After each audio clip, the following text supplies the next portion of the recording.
di atas nahi, di atas pelarangan itu, kamu punya kesadaran bahwa kamu itu yang penting selamat dulu, jangan memikirkan orang lain. Dengan makna bukan egois, tapi dengan makna supaya tidak menyalahkan apa orang lain. Nah,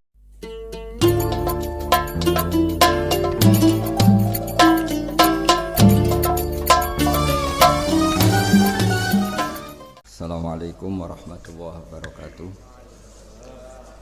Alhamdulillahirabbil alamin wassalatu wassalamu ala asyrofil mursalin sayyidina Maulana Muhammadin wa ala alihi washabihi ajmain. Nama ba'du. Para kiai, para ulama, para teman-teman yang hadir di sini yang saya hormati. Di sini ada Kiai Haji Mas Duki, ada Bapak Yusuf Mansur, ada kiai yang bupati juga, Bapak Hafid.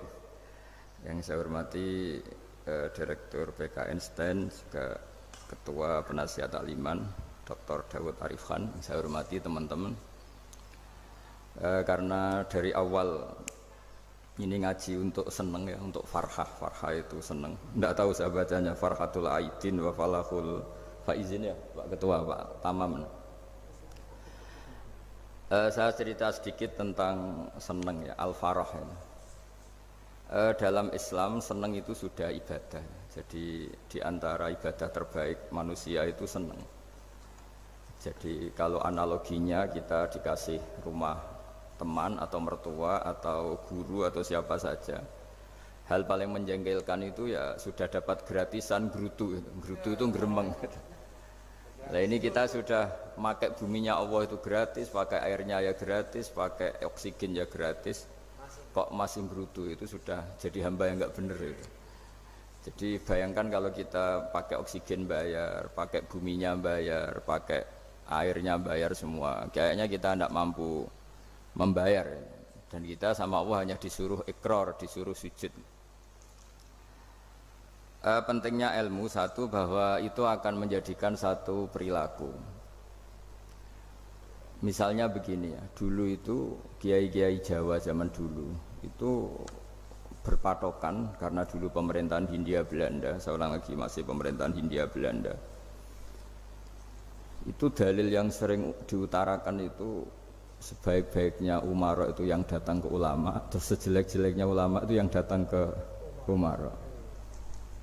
Tapi semenjak pemerintahan Indonesia dan kemudian ditandai beberapa tokoh kayak Gus Wahid putra Kiai Hasyim jadi Menteri Agama, ada Gus Wahid putra Kiai Wahab juga jadi Menteri Agama, ada Kiai Fathur Rahman keluarga Mbah Maimun, keluarga Sarang juga pernah jadi Menteri Agama.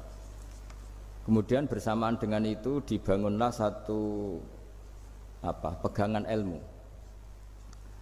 Pegangan ilmu ini penting karena ini yang mengilhami semua orang Islam, terutama ya utamanya ulamanya. Ada seorang ustadz, seorang guru ngaji yang karena melihat rata-rata penguasa itu zalim ya, datang ke Harun ar-Rasyid. Ini perlu disemak, datang ke Khalifatullah atau Amirul Mukminin Harun ar-Rasyid. Karena beliau seorang raja, tentu terduga lah, atau ya umumnya atau gimana lah istilahnya, itu ya rata-rata ya agak seenaknya, namanya raja, namanya penguasa. Ini dalam pikiran ustadz itu, tidak mesti dalam fakta. Kemudian si ustadz itu matur, ya Amirul Mukminin, inni nasihun lak famusyaddidun alaika fala tajidanna fi nafsika syai'an. Saya ini mau nasihati Anda, kemudian saya cara nasihati itu keras, tolong jangan dimasukkan hati. Dia bilang famusyaddidun alaika, saya nanti kalau nasihati itu keras sekali, tolong dimaklumi karena ini penting, karena Anda harus dinasihati secara keras. Tapi sebelum nasihat itu diutarakan, kata Harun ar-Rasyid, karena beliau Bani Abbas dan beliau orang alim, termasuk muridnya Imam Malik, kata Harun ar-Rasyid, uskut, kamu diam Ustadz. Inna Allaha ta'ala arsala man huwa khairun minka ila man huwa syarrun minni wa ma'adhalika yaqulu Allahu ta'ala faqula lahu qawlan layyinal la'allahu yatadzakkaru aw yakhsha. Jadi ini sekaligus etika dan norma ya bagi semua dai di Indonesia dan semua kita. Wahai Ustadz, kamu diam. Allah Ta'ala itu ngutus orang yang lebih baik ketimbang kamu, yaitu Nabi Musa, ke orang yang lebih jelek ketimbang saya, yaitu ke Fir'aun. itu saja harus pakai etika faqula lahu qawlan layyinan. Kamu harus ngomong yang halus. Jadi intinya ini Harun ar-Rasyid komplain. Kamu itu kalau jadi ustadz ngaji kira-kira gitu. Jadi betapa baiknya orang dulu memahami Quran. Jadi Quran itu dibaca, kemudian kita mungkin baca terus jadi cerita, mungkin ada yang baca jadi perilaku, ada yang baca kemudian itu mengilhami, membentuk. Nah kira-kira itulah yang membentuk kiai-kiai alim di NU, di beberapa pesantren maupun orang-orang alim di luar NU. Asal apa ya, ngajinya dan bacanya seperti kita, pasti seperti itu. Karena cara berpikir tadi sudah. Jadi akhirnya si ustadz tadi keluar dan minta maaf, anta a'lamu minni, ternyata engkau lebih alim ketimbang saya. Jadi kalimat famusyaddidun alika, saya akan keras cara memberi nasihat, itu yang diket, yang dipotong, yang dibatalkan atau yang diralat oleh Khalifatullah Harun ar-Rasyid. Yaitu dikatakan inna wuha ta'ala arsala man huwa khairun minka ila man huwa syarrun minni. Yaitu Allah mengutus orang yang lebih baik ketimbang kamu, yaitu Nabi Musa, ke orang yang lebih jelek ketimbang saya, yaitu Fir'aun. Itu pun harus faqula lahu qawlal layyinan. Cara berdakwah harus dengan kata-kata yang halus, yang lembut, yang indah. Dan dengan kata-kata itu diharapkan la'allahu yatadzakkaru aw yakhsha. Semoga yang didakwai menjadi ingat. Sehingga dengan kemampuan ilmiah seperti ini menjadi pegangan bersama bahwa kita sebagai dai atau sebagai tetangga atau sebagai sama-sama warga Indonesia, bawaan kita memang harus faqula lahu qawlan layyinan la'allahu yatadzakkaru aw yakhsha. Kemudian dalam disiplin ilmu yang lain, halus itu tidak kuat. Angin itu ya halus, tapi kalau di manage itu jadi kekuatan yang dahsyat. Begitu juga air dan sebagainya. Sehingga tidak perlu khawatir terus kalau dakwah halus itu tidak punya efek yang signifikan. Tidak juga. Allah Ta'ala itu pengelola angin. Angin itu kekuatannya dahsyat, sehingga Nabi Sulaiman dikasih kekuatan angin dan bisa terbang kemana-mana. Kemudian sekarang jadi teknologi yang banyak memanfaatkan angin, mulai rem, mulai apa saja. Sehingga dari cerita saya ini kemudian terus kiai-kiai itu membentuk dakwah termasuk di ekonomi dengan cara yang rileks. Nah cara rileks itu satu tentu dimulai dengan ilmu. Misalnya begini, saya beri contoh. Ketika ada orang melafadzkan kalimat la ilaha illallah, tiada Tuhan selain Allah. Kemudian kalimat ini mungkin kalau orang NU baca itu rutin ya, karena kiainya kelamaan ya yang ikut sambil tidur ya. Kalau tahlil itu disebut kiai tertentu itu mesti yang belakang wah suwi itu kalau kiai itu lama itu. Nah kiainya juga karena jadi lakon ya kan lebih semangat karena pegang mic. Biasanya gitu di NU itu, kalau khotib mesti semangat karena yang pegang mic, yang dengerin mesti ngantuk karena monoton itu. Karena yang mendengerin sudah tahu pasti nyuruh baik meninggalkan yang jelek, jadi ilmunya sudah disimpulkan dulu. Setiap yang tidur di masjid mesti tak tanya kenapa tidur, ilmunya tidak ada perkembangan Gus, nyuruh yang baik meninggalkan yang jelek. Tapi kalau ilmunya agak ada perubahan kan dengar semua pasti nyuruh yang jelek meninggalkan yang baik. Karena watak manusia itu agak-agak suka fitnah, itu suka geger. Tapi kalau monoton itu mesti enggak itu. Tapi yang menjadi pegangan kita, saya ulang lagi, itu ilmu dulu. Saya ulang lagi itu ilmu dulu. Saya berkali-kali menyontohkan, kalau ada orang kafir, orang yang tidak bersyahadat 70 tahun, kemudian dia bersyahadat sekali saja di akhir hayatnya. Itu kata Allah, qulil ladzina kafaru iyantahu yughfar lahum ma qad salaf. Katakan ke mereka yang kafir, jika dia mau bersyahadat, itu masa lalunya diampuni semua. Sehingga kedahsyatan kalimat ini luar biasa. Orang yang kafir 70 tahun saja barokahnya la ilaha illallah ini dosanya bisa diampuni semua. Nah kemudian karena ilmu ini tidak begitu populer atau kurang dipopulerkan atau kita sendiri kurang menghayati, sehingga la ilaha illallah itu lebih dianalisis cara lafadz ini, pelafatannya ada sanadnya ndak ya gitu.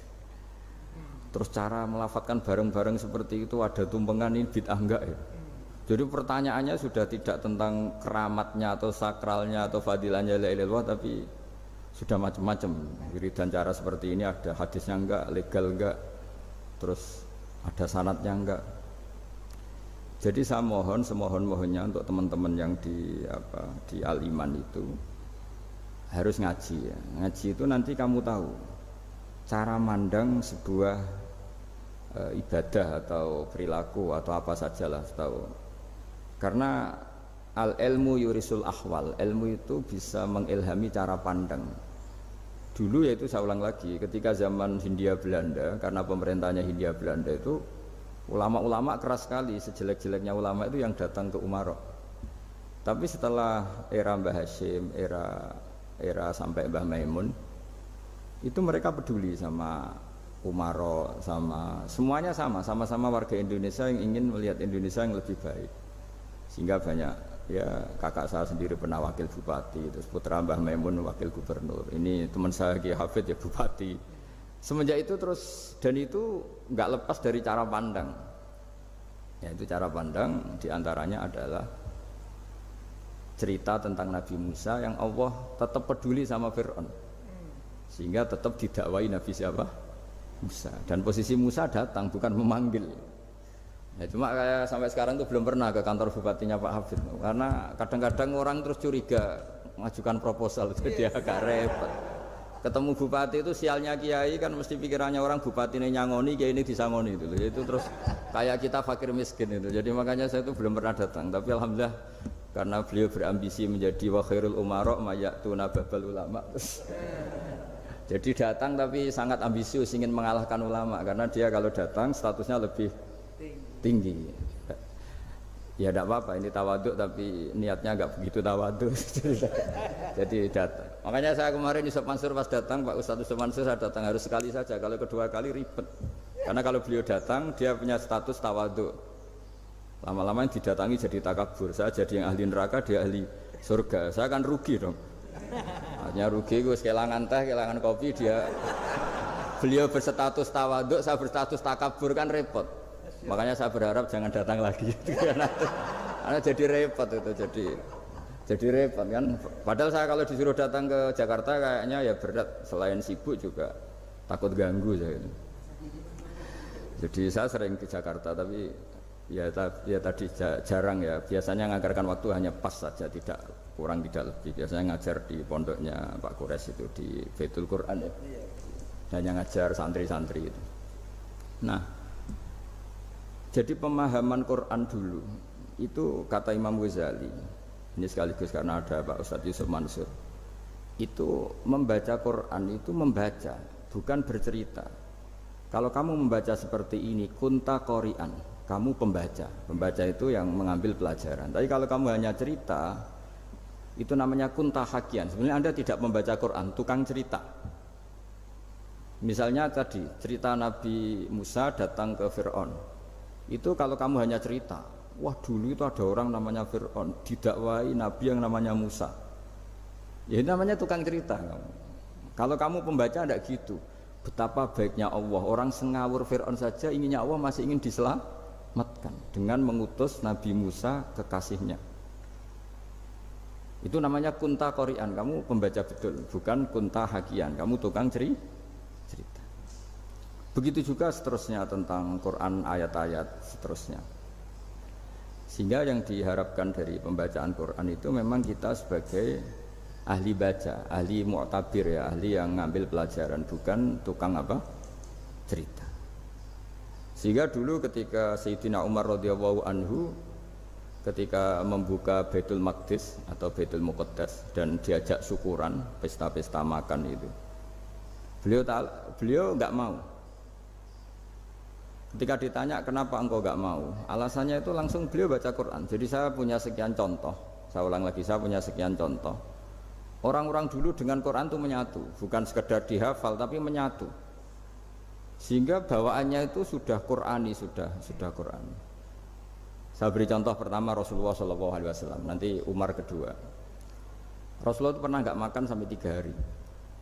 Terus ditanya oleh sahabat, lalu kekuatan engkau bisa hidup apa? Terus menghentikan al-aswadani, maksudnya itu tamar dan air, hanya makan kurma dan air. Tapi beliau tidak ketemu roti atau tidak ketemu nasi lah kalau orang Indonesia. Ketika hari ketiga dikasih makan oleh sahabat, dipotongkan kambing, kemudian baru makan 3 lukmah. kira-kira ya 3 asupan nasi berhenti. Padahal sahabat yang lapar sama dengan Rasulullah itu membayangkan Nabi itu sampai kenyang sampai apa. Tapi ketika ditanya seperti ini pun nanti ada hisabnya. Walatus alunna yauma idzin anin naim. Jadi acara makan-makan gini itu nanti ada hisabnya. Nabi nangis.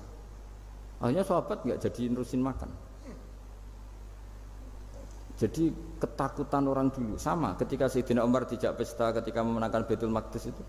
Inna wa ta'ala ayyara qauman. Allah itu mengkritik sebuah komunitas kaum karena apa? Adhabtum thayyibatikum fi hayatikumud dunya wastamta'tum biha. Kamu adalah orang-orang yang jatah nikmat kamu sudah kamu habiskan di dunia. Adhabtum itu kalian habiskan jatah kenikmatan kamu di dunia. Wastamta'tum biha, kamu di dunia sudah berpuas-puas. Maka jatah Anda sekarang di akhirat habis. Sehingga Sayyidina Umar enggak mau pesta-pesta karena takut jatah nikmatnya habis. Kata beliau terus astabqi thayyibati, akan saya sisakan sisi-sisi kebaikan saya supaya tidak habis. Corong Jawa itu aja dientek-entekno biar jatahnya masih. Sehingga di dunia kiai itu ya meskipun saya akrab bupati, akrab mungkin wakil gubernur, saya itu ya jarang ketemu. Karena kalau orang Jawa bawaannya ketemu ya makan-makan, guyon-guyon. Nak keterusan ras mlebu swarga. Makanya saya pastikan Pak Yusuf Mansur kesini tidak akan saya jamin, biar aja, biar jatahnya masih. Jadi ini bukan karena saya bakhil, biar jatahnya masih. Ya, jadi itu ilmunya kiai. Nah, efek dari ilmu ini dasar. Kalau Anda berpikir tentang nasib Anda di akhirat, nanti bawaannya juga tidak akan mudah menyalahkan orang lain, tidak akan menghakimi orang lain karena sibuk dengan dirinya sendiri, tapi tidak dengan makna egois, tapi makna orang baik itu siapa? Orang yang sibuk dengan aib pada dirinya, dengan kekurangan pada dirinya, saking sibuknya mikir aibnya sendiri, tidak sempat mengoreksi aibnya orang lain. Itu awal ilmu. Ilmu itu tidak dimulai dari larangan. Kalau larangan karuan, tidak termasuk ahli surga orang yang suka mengadu domba, tidak termasuk orang baik yang cari kesalahan orang lain. Itu namanya pelarangan. Tapi ilmu itu di atas nahi, di atas pelarangan itu. Kamu punya kesadaran bahwa kamu itu yang penting selamat dulu, jangan memikirkan orang lain. Dengan makna bukan egois, tapi dengan makna supaya tidak menyalahkan orang lain.